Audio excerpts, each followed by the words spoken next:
સુરતમાં ગોડાદરામાં યાનના વેપારી પર ફાયરિંગની ઘટના સામે આવી। પાછળથી આવેલા બાઇક સવારે પીઠ પર ગોળી મારી હતી। ઇજાગ્રસ્ત વેપારીને સારવાર માટે હોસ્પિટલ ખસેડવામાં આવ્યા છે। ફાયરિંગ કરીને આરોપી ફરાર થઈ ચૂક્યો છે।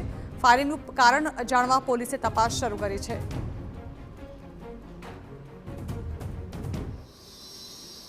એ ઘરેથી કામે જતા હતા અને એ નારાયણનગરની ખાડી છે ને લીંબાઈ નારાયણનગરની ખાડી એની પાછળના ભાગમાં એ ગાડી લઈને આ રોજનો રૂટ છે એનો તો એને પાછળથી એને પહેલાં ખબર નહોતી કે શું થયું પણ હવે પછી અમે હોસ્પિટલે ગયા ને ત્યારે એને એક્સરેમાં બધું એવું આવ્યું કે ગોળી વાગેલી છે એટલે અત્યારે એ હોસ્પિટલ દાખલ છે।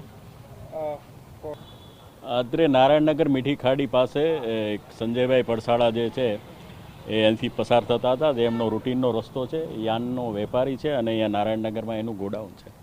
એટલે તે પોતાની ઈ બાઇક ઉપર જ્યારે અહીંથી પસાર થયા ત્યારે એમને એવું થયું કે પાછળથી કંઈક ધડાકાનો અવાજ આવ્યો એટલે એ અહીંયા આવીને બેસી ગયા। તો પાછળ જતાં એમને લાગ્યું કે પાછળ એમને ગોળી વાગેલી છે, જે સંબંધે એમને અત્યારે હોસ્પિટલમાં દાખલ કરેલા છે અને એની પાછળ કોઈ માણસ મોટરસાઇકલ લઈને જતું હોય એવું હાલ જણાઈ રહ્યું છે।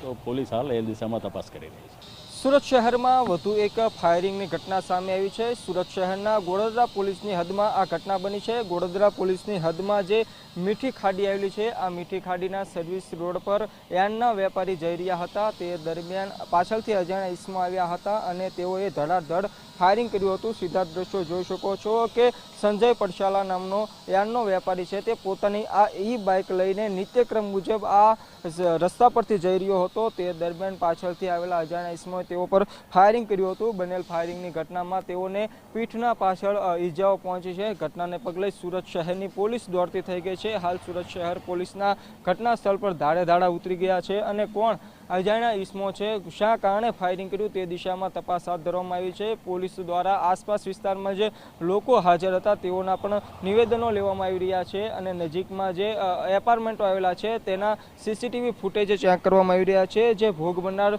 સંજય પડસાળા છે તેઓને હાલ સુરતની એક ખાનગી હોસ્પિટલમાં દાખલ કરવામાં આવ્યા છે અને તેઓને પીઠના પાછળના ભાગે આ ઈજાઓ થઈ હોવાનું જાણવા મળી રહ્યું છે। ત્યારે જે રીતની ઘટના બની છે જેને લઈને સમગ્ર સુરત શહેરમાં ચકચાર મચી જવા પામી છે। સુરત શહેરમાં અઠવાડિયામાં આ બીજી ફાયરિંગની ઘટના છે એટલે કે લોકોમાં પણ એક ભય જોવા મળી રહ્યો છે। હાલ પોલીસ દ્વારા તમામ પાસાઓ જોઈને આરોપીઓના કોલર સુધી પહોંચવાની તજવીજ હાથ ધરવામાં આવી છે।